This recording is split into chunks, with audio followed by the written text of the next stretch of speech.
হিন্দু ধর্মের চার ধামের মধ্যে পুরীর জগন্নাথ ধাম একটি, যেখানে ভগবান বিষ্ণু জগন্নাথ দেবরূপে পূজিত হন। এই পুরীর জগন্নাথ দেবের মন্দির যে রাজ্যে অবস্থিত সেটা হলো উড়িষ্যা। কিন্তু এবার আর সেই জগন্নাথ দেবের মন্দির শুধুমাত্র উড়িষ্যাতেই সীমাবদ্ধ থাকলো না।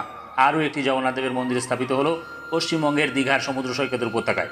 সেই জগন্নাথ দেবের মন্দিরের বিভিন্ন তথ্য আজ আপনাদের সামনে তুলে ধরছি। আশা করি এটা জেনে আপনাদের সকলের ভালো লাগবে। তাই বলুন, জয় জগন্নাথ দেবের জয়।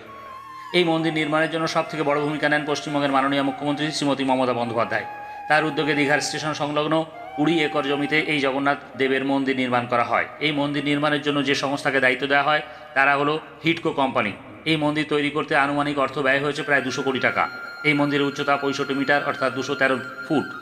মন্দির নির্মাণে যে পাথর ব্যবহার করা হয়েছে সেই পাথর হলো রাজস্থানের সম্পরা ঘরানার বংশী পাহাড়ের বেলে পাথর। রাজস্থানে প্রায় 800 থেকে 1000 কারিগর এই নির্মাণের কাজে অংশগ্রহণ করেছিল। দীঘার জগন্নাথ মন্দিরের মোট প্রবেশদ্বার 4টি। পূর্ব দিকে সিংহদ্বার, সেই সিংহদ্বারে কালো রঙের 34 ফুট লম্বা 18মুখী অরুণ স্তম্ভ।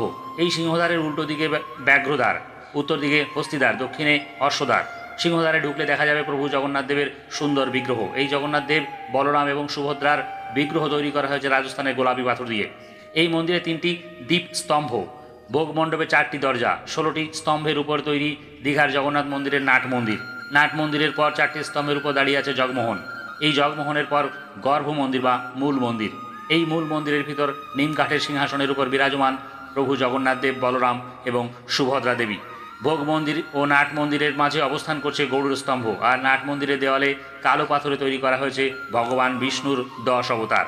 দীঘার সমুদ্র সৈকতের উপত্যকায় এই জগন্নাথ দেবের মন্দির গড়ে উঠতে দীঘা তথা পশ্চিমবঙ্গ শিল্প ও সংস্কৃতির দিক থেকে অন্যরকম রূপ নেবে বলে সবাই আশা করে আছে। ধন্যবাদ।